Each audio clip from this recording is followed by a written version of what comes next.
उतर जाऊं। पल की ना पल भर बंद मेरी, पल की ना पल भर बंद मेरी, इन लहरों को दामन में भर जाऊं, इन लहरों को दामन में भर जाऊं। आप दृष्टि यूं ही देते रहो बाबा।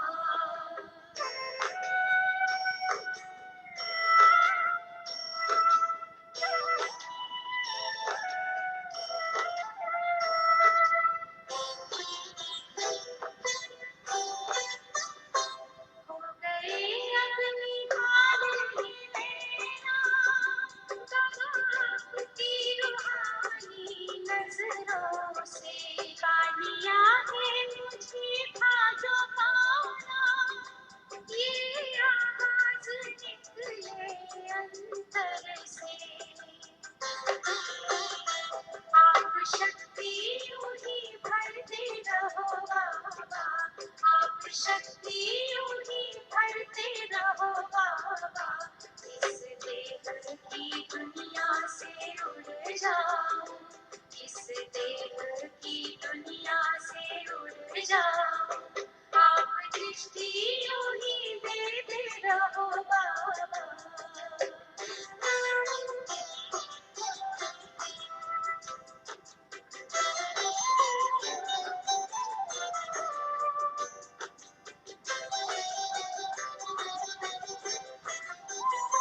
शुक्रिया आपका लाखों बाबा, आपने हमको दिल से अपना लिया।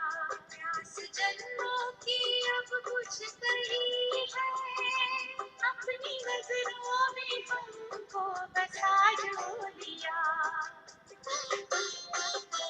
आप आके यूं ही मिलते रहो बाबा, आप आके यूं ही मिलते रहो बाबा। बन के जन्नत की खुशबू बिखर जाऊं, बन के जन्नत की खुशबू बिखर जाऊं। आप दृष्टि यूं ही देते रहो बाबा।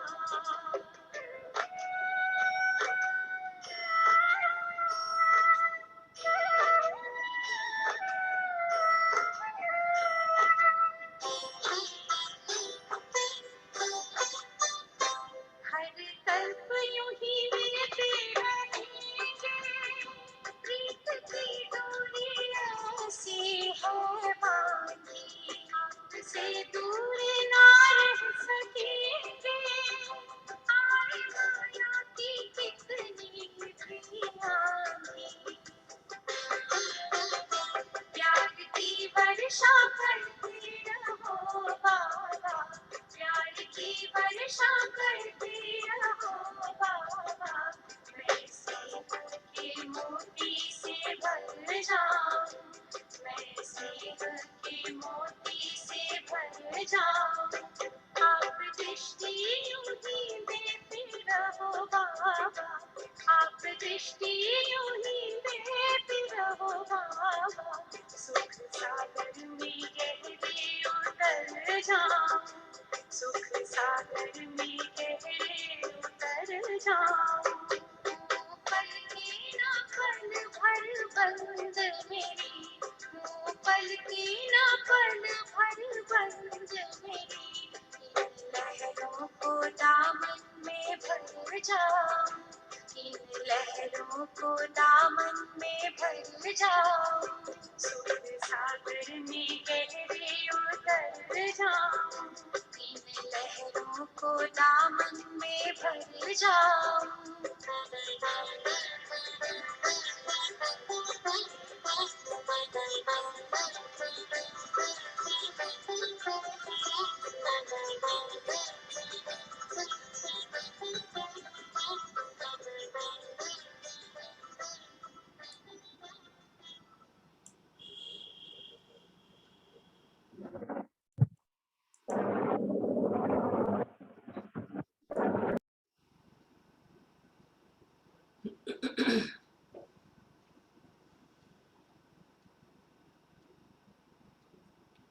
ओम शांति।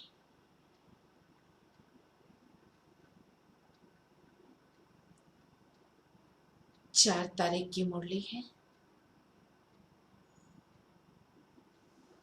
मीठे बच्चे,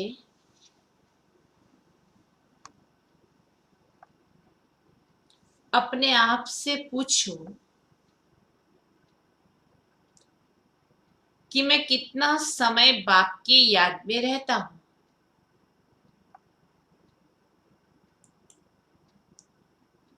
अपने आप से पूछो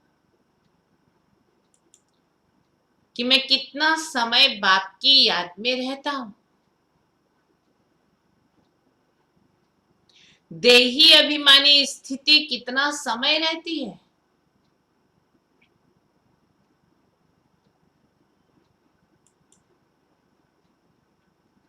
देही अभिमानी स्थिति कितना समय रहती है।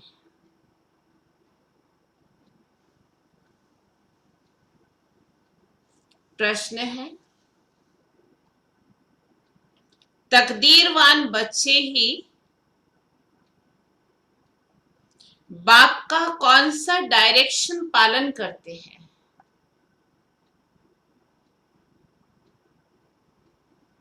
तकदीरवान बच्चे ही बाप का कौन सा डायरेक्शन पालन करते हैं। बाबा ने कहा, बाप का डायरेक्शन है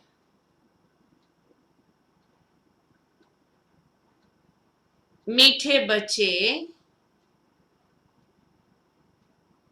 आत्म अभिमानी भव।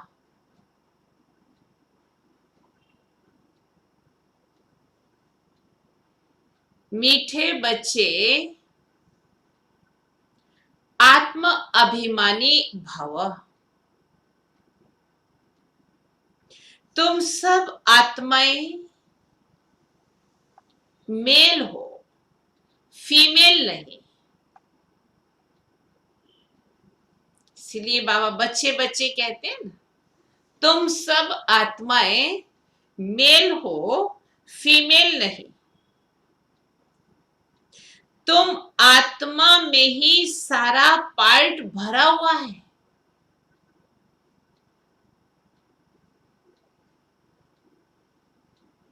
तुम आत्मा में ही सारा पार्ट भरा हुआ है।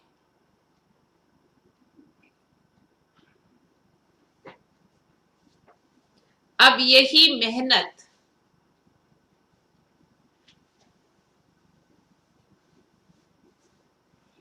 व अभ्यास करो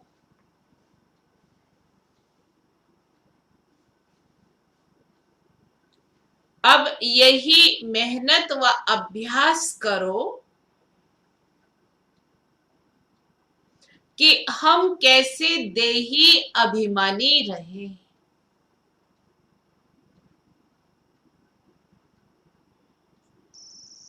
कि हम कैसे देही अभिमानी रहे। यही ऊंची मंजिल है। ज्ञान सुनना सुनाना भी सहज है, लेकिन हम देही अभिमानी बने, यही ऊंची मंजिल है। गीत है, तकदीर जगाकर आई हो। ओम शांति।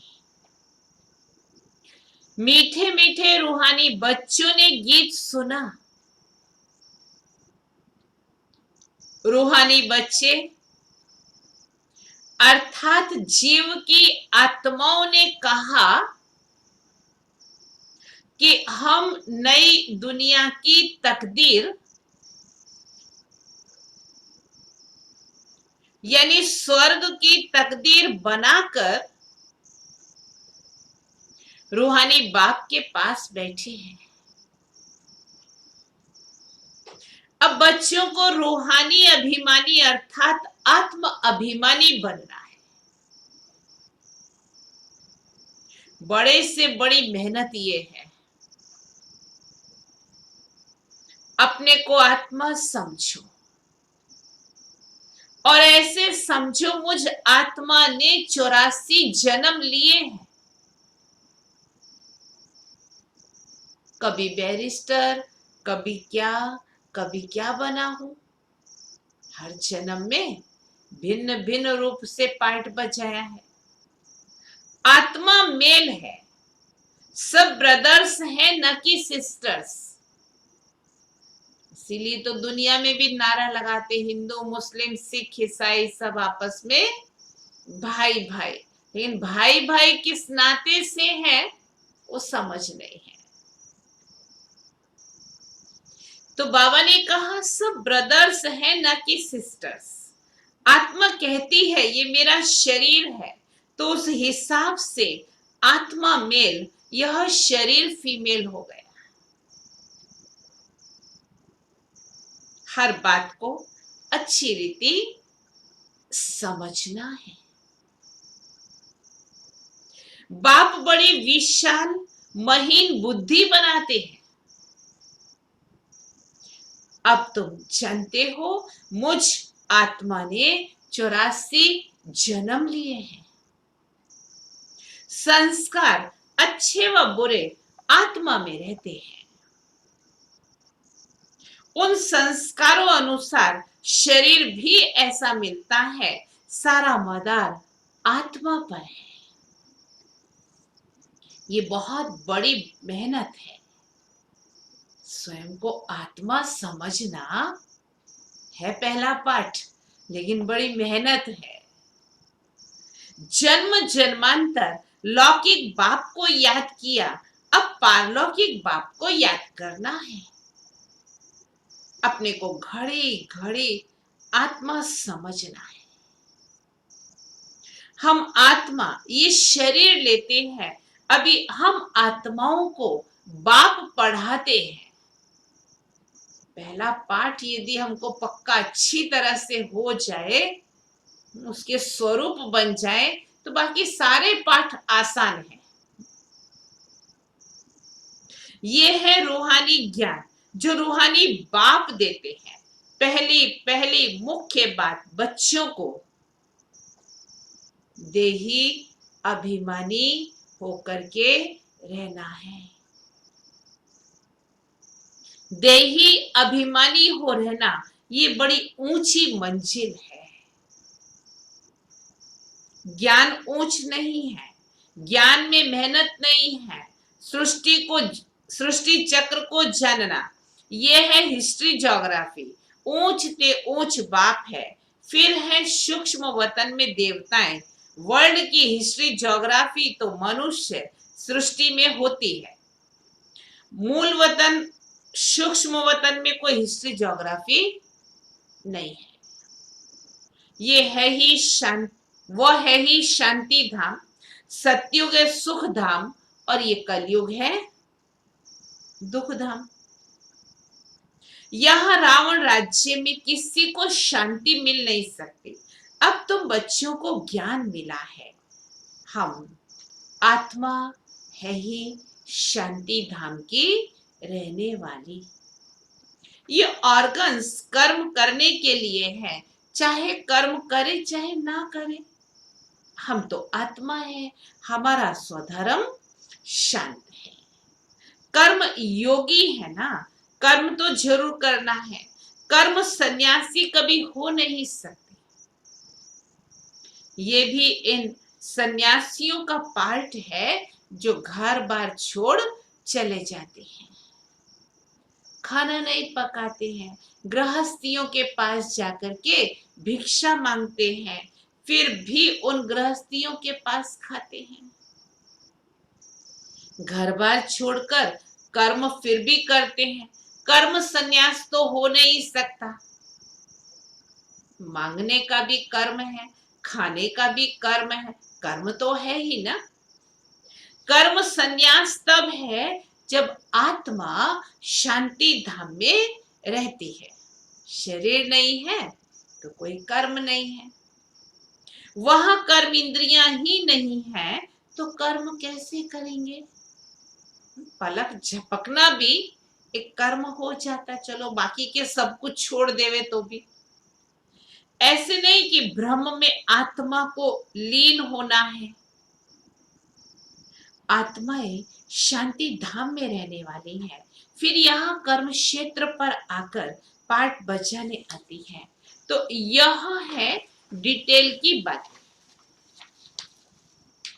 नटशेल में तो कहते हैं, आज मुरली का थीम ही क्या है, किस बात पर बाबा बार बार जोर दे रहे हैं, अपने को आत्मा निश्चय करो और बाप को याद करो तो विकर्म विनाश होंगे।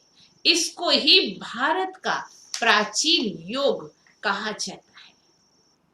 वास्तव में इनको योग भी नहीं और सहज करके बाबा बताते हैं, याद कहना चाहिए। इसमें मेहनत है, योगी बहुत कम बनते हैं। योग की शिक्षा पहले चाहिए, बाद में ज्ञान, पहले पहले है बाप की याद। बाबा कहते हैं, देही अभिमानी बनो, ये है रूहानी याद की यात्रा। ज्ञान की यात्रा नहीं, इसमें बहुत मेहनत करनी पड़े। कोई तो भल बी के कहलाते हैं, परंतु भगवान ने कंप्लेन कर दिया, आज भल बी के कहलाते हैं परंतु याद बाप को याद ही नहीं करते हैं। बाप आकर ब्रह्मा द्वारा तुम बच्चों को देही अभिमानी बनाते हैं। ये देहे अभिमानी थे, अभी देही अभिमानी बनने का पुरुषार्थ चल रहा है। ब्रह्मा कोई भगवान नहीं है, उसने भी कितनी मेहनत की खुद के साथ आत्मिक दृष्टिकोण बनाने के लिए। यहां तो सब मनुष्य मात्र पतित हैं, पावन श्रेष्ठाचारी एक भी नहीं है। आत्मा के लिए ही कहा जाता है पुण्य आत्मा, पाप आत्मा। मनुष्य भी कहते हैं मेरी आत्मा को तंग नहीं करो, परंतु समझते नहीं है कि मैं कौन हूं। पूछा जाता है, हे जीव की आत्मा, तुम क्या धंधा करते हो, माना क्या व्यवसाय है। कहते हैं मैं आत्मा इस शरीर द्वारा फलाना धंधा करता हूं। कि इतना पूछना किसी को याद नहीं रहता है कि इस तरह से पूछे और इस तरह से जवाब दे। हाँ? तो पहले पहले ये निश्चय कर, बाप को याद करो। ये रूहानी नॉलेज सिवाय बाप के और कोई दे नहीं सकते। बाप आकर के देही अभिमानी बनाते हैं। ऐसे नहीं कि ज्ञान में कोई तीखे जाते हैं तो वह पक्के देही अभिमानी बने हैं। देही अभिमानी जो है वो ज्ञान को अच्छी रीति धारण करते हैं।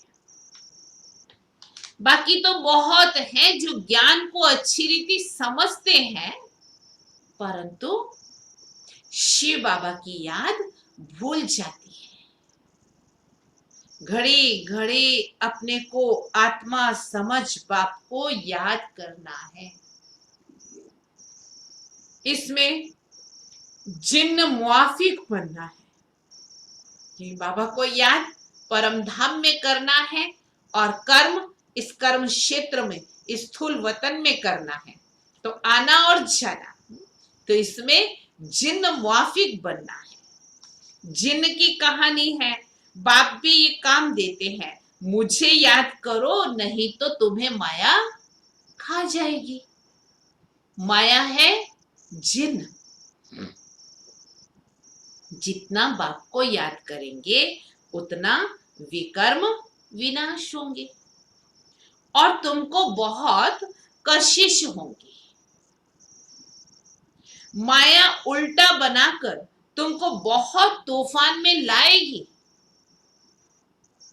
माया उल्टा बनाकर बाबा ने कहा तुमको बहुत तूफान में लाएगी। बुद्धि में यही याद रहे कि हम आत्मा बाप के बच्चे हैं, बस इसी खुशी में रहना है। देह अभिमान में आने से माया चमाट लगाती है। हातम ताई का खेल भी दिखाते हैं, मोहलरा डालने से गुम हो जाते हैं। तुमको भी माया तंग नहीं करेगी अगर बाप की याद में रहेंगे तो। बुद्धि में, बुद्धि रूपी मुख में बाबा की याद रूपी मोहलरा होगा तो फिर और दूसरा व्यर्थ संकल्प आएगा ही नहीं, तो माया तंग नहीं करेगी। इस पर ही युद्ध चलती है। तुम पुरुषार्थ करते हो याद करने का, लेकिन माया ऐसा नाक से पकड़ेगी जो याद करने नहीं देगी। बता रहे क्या क्या हो सकता है, लेकिन सावधान रहना है। तुम तंग हो जाएंगे, इतना माया से युद्ध चलेगी। बाकी वर्ल्ड की हिस्ट्री ज्योग्राफी तो मोस्ट सिंपल है। तुमको घड़ी घड़ी कहा जाता है, हमेशा समझो अब हमारे 84 जन्म पूरे हुए हैं। अब हम जाते हैं बाबा से मिलने। ये याद रहना ही मुश्किल है, बाकी किसी को समझाना कोई मुश्किल नहीं है। ज्ञान तो समझ आ जाता है, समझा भी सकते हैं, लेकिन है याद में रहने की मेहनत, देही अभिमानी बनने की मेहनत। ऐसे नहीं हम तो बहुत अच्छा समझाते हैं, नहीं, पहली पहली बात है ही याद की। प्रदर्शनी में ढेर आते हैं, पहले पहले ये सबक सिखाना है कि अपने को आत्मा निश्चय कर बाप को याद करो, तो तमो प्रधान से सतो प्रधान बनेंगे। पहले लेसन ही ये देना है। भारत का प्राचीन योग कोई सिखा नहीं सकते। बाप जब आकर सिखाए तब सीख सकते हैं। मनुष्य मनुष्य को राजयोग नहीं सिखा सकते, इम्पॉसिबल है। सतयुग में तो है ही पावन, वहां तो प्रारब्ध भोगते हैं, वहां ज्ञान अज्ञान की बात ही नहीं है। भक्ति मार्ग में ही बाप को पुकारते हैं कि आकर दुख हरो सुख दो। सतयुग त्रेता में कोई गुरु गोसाई होते नहीं, वहां तो सदगति पाई हुई है। सदगति का वर्षा 21 जन्म लिए तुम पा सकते हो।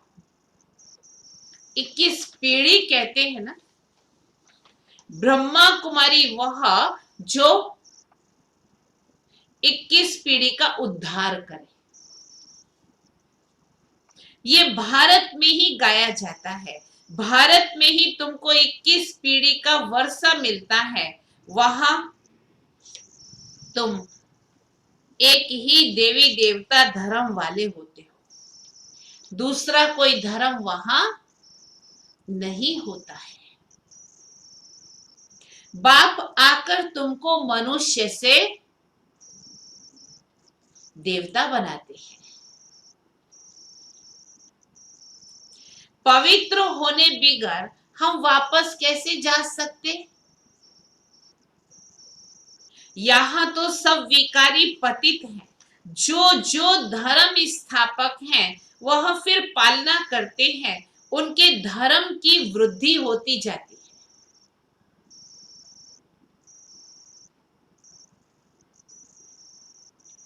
वापस तो कोई जा नहीं सकते हैं। एक भी एक्टर वापस जा नहीं सकता। सबको सतो प्रधान, सतो रजो तमो में आना ही है। ब्रह्मा के लिए भी कहते हैं, ब्रह्मा का दिन, ब्रह्मा की रात। तो क्या सृष्टि में अकेला ही ब्रह्मा होगा क्या? अभी तुम ब्राह्मण कुल के बन रहे हो, तुम रात में थे, अब दिन में जा रहे हो। तुमको समझाया है कि कितना समय पूज्य पने में रहते हो, कितने जन्म पुजारी बनते हो। सृष्टि चक्र का, सीढ़ी का सारा ज्ञान हम बच्चों की बुद्धि में है। जब तक बाप ना आए तब तक कोई भ्रष्टाचारी से श्रेष्ठाचारी बन ना सके। भ्रष्टाचारी उनको कहा जाता है जो विकार से पैदा होते हैं, इसीलिए इसको हेल कहा जाता है। हेल और हेवन दोनों में अगर दुख हो तो फिर उनको हेवन ही ना कहा जाए। राम के साथ रावण बता दिया, कृष्ण के साथ कंस बता दिया, दोनों में ही दुख हो तो फिर फायदा क्या हुआ। जब तक पूरा समझा नहीं है तो उल्टे सुलटे प्रश्न करेंगे। तुमको समझाना है भारत बहुत ऊंच था, जैसे ईश्वर की महिमा अपरम अपार है, वैसे भारत की भी महिमा अपरम अपार है। भारत क्या था, ऐसा किसने बनाया? बाप ने। जिसकी महिमा गाते हैं, बाप ही आकर बच्चों को विश्व का मालिक बनाते हैं। मनुष्य मात्र को दुर्गति से सदगति में ले जाते हैं, शांति धाम में ले जाते हैं। जिसके लिए ही मनुष्य पुरुषार्थ करते हैं, उसको अटल सुख, अटल शांति, अटल पवित्रता कहा जाता है। स्वर्ग में अटल सुख, अटल शांति, अटल पवित्रता है। वहां तुम सुख में भी हो, शांति में भी हो, और बाकी आत्माएं शांति में रहती हैं। मैक्सिमम जन्म तुम लेते हो, बाकी मिनिमम वाले अटल शांति में रहते हैं। बाबा ने कहा कम से कम एक जन्म है तो ऐसी आत्माएं ऊपर परम धाम में शांति में रहती। तो कई लोग कहते वो ही अच्छा है, क्योंकि वो आए द्वापर युग के बाद है ना, इसलिए उनको यही लगता है कि वो ही अच्छा है। सत्युग के सुख जिसने देखे ही नहीं है तो उसको कैसे मालूम पड़े कि वास्तविक सुख क्या है। वो जैसे मच्छरों सदृश्य आए, एक आधा जन्म पार्ट बचाया, ये क्या मिनिमम जन्म लेने वाले तो क्या आए और गए मच्छरों सदृश्य, रात को जन्मे सुबह को मरे पड़े दिखे। उनकी कोई वैल्यू नहीं। मच्छरों की क्या वैल्यू है? रात को जन्मते हैं, रात को ही मर जाते हैं। इस समय बहुत करके शांति ही चाहते हैं, क्योंकि इस समय के गुरु लोग हैं शांति में जाने वाले। यहां तुम आए हो स्वर्गवासी बनने के लिए। स्वर्गवासी को शांतिवासी नहीं कहेंगे, शांतिवासी निराकारी दुनिया को कहेंगे। मुक्ति अक्षर गुरुओं से सीखते हैं। माताएं व्रत नेम रखती हैं वैकुंठ में जाने के लिए। कोई मरता है तो भी कहते हैं स्वर्गवासी हुआ, कोई होता नहीं है, लेकिन भारतवासी हेवन को ही मानते हैं, समझते हैं भारत पैराडाइज था। शिव बाबा भारत में ही आकर स्वर्ग की रचना रचते हैं, तो जरूर यहां ही रचेंगे, स्वर्ग में तो नहीं आएंगे। कहते हैं मैं आता हूं स्वर्ग और नर्क के संगम पर, कल्प कल्प के संगम पर आते हैं। उन्होंने फिर युगे युगे लिख दिया है। कल्प का अक्षर भूल गए हैं, ये भी खेल बना हुआ है, फिर वही रिपीट होगा। इस अंतिम जन्म में तुम बाप को और सृष्टि चक्र को जानते हो, कैसे स्थापना होती है। नंबर 1, सो अब तुम जानते हो ये सारा खेल तुम भारतवासियों पर ही बना हुआ है। अभी तुम बाप द्वारा राजयोग सीखते हो, बाप की याद से ही राज्य पाते हो। चित्र भी खड़े हैं ना, ये सब चित्र किसने बनाए? इनको कोई गुरु गोसाई तो है नहीं। अगर कोई गुरु होता तो भी गुरु का एक ही शिष्य थोड़े ही होता, अनेक होते ना। ये नॉलेज सिवाय एक बाप के और कोई दे ना सके। बहुत लोग पूछते हैं, ये चित्र तुम्हारे दादा ने बनवाए हैं? ये तो बाप ने दिव्य दृष्टि से साक्षात्कार कराया है, वैकुंठ का भी साक्षात्कार कराया है। वहां कैसे स्कूल चलती है, क्या भाषा होती है, सब साक्षात्कार किए हैं। सतयुग में पहले पहले बाबा ने बहुत दादियों को ये साक्षात्कार कराए थे कि क्या क्या सतयुग में रस्म रिवाज होती है, कैसे स्कूल में जाते हैं, प्रिंस प्रिंसेस पढ़ते हैं। बच्चे भट्ठी में थे तो बाबा बच्चों को बहुत बहलाते थे। कराची में सिर्फ तुम ही अलग रहे हुए थे, जैसे अपनी राजाई थी, अपनी तात अपनी बात दूसरा कोई समझ ना सके। 14 साल की भट्ठी में बाबा ने बच्चों को बहुत अनेक दिव्य साक्षात्कार करवाए। समझते थे ये खुदा प्रस्त है। बाबा ने समझाया है, तुम हो नन्स, नन बट वन, सिर्फ हमारा एक है, दूसरा कोई नहीं।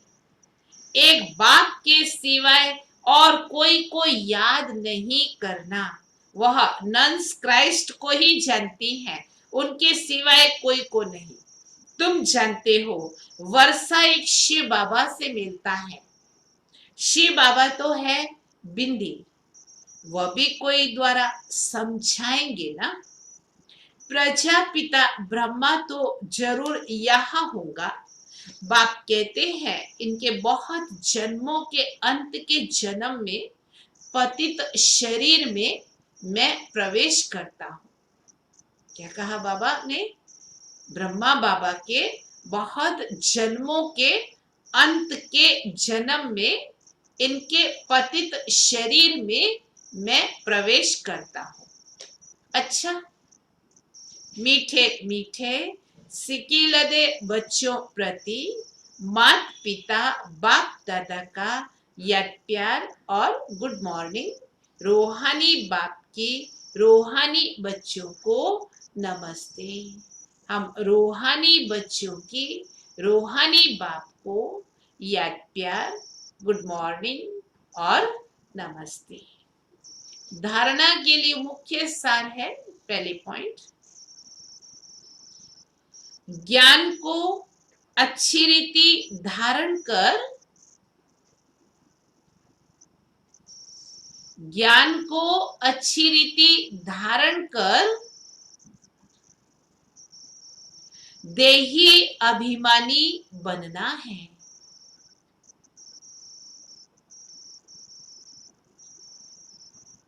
देही अभिमानी बनना है, यही मेहनत है।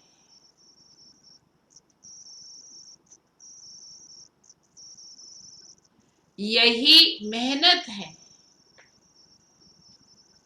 यही ऊंची मंजिल है।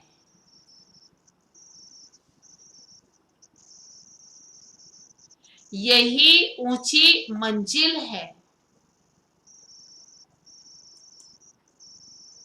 इस मेहनत से आत्मा को सतो प्रधान बनाना है।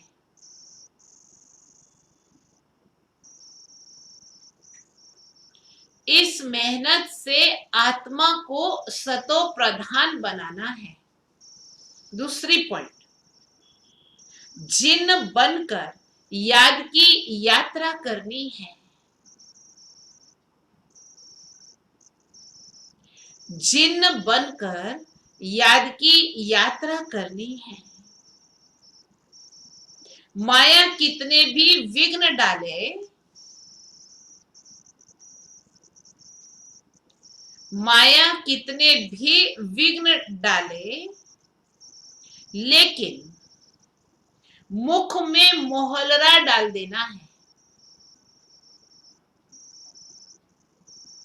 मुख में मोहलरा डाल देना, जैसे मुख में कोई चीज डाल देते हैं तो बोल नहीं सकते ना, ऐसे बुद्धि रूपी मुख में बाबा की याद रहेगी तो व्यर्थ कुछ भी आएगा नहीं।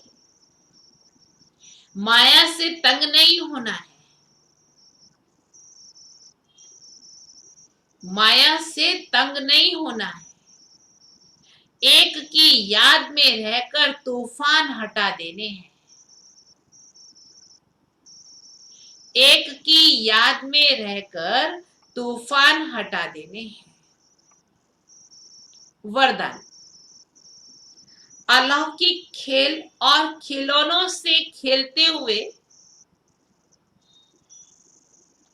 अलौकिक खेल और खिलौनों से खेलते हुए सदा शक्तिशाली बनने वाले, सदा शक्तिशाली बनने वाले अचल अडोल भव, अचल अडोल भव। अलौकिक जीवन में माया के विघ्न आना भी अलौकिक खेल है। अलौकिक जीवन में माया के विघ्न आना भी अलौकिक खेल है। जैसे शारीरिक शक्ति के लिए खेल कराया जाता है ना,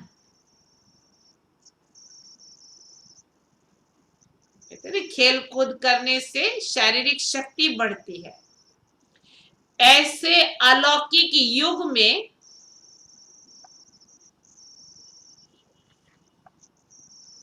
ऐसे अलौकिक युग में परिस्थितियों को खेल खिलौना समझकर,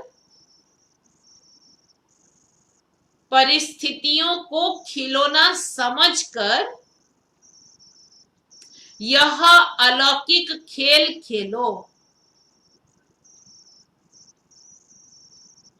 यह अलौकिक खेल खेलो।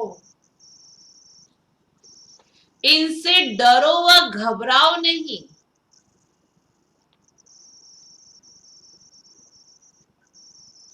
इनसे डरो व घबराओ नहीं। सर्व संकल्पों सहित स्वयं को बाप दादा पर बलिहार कर दो।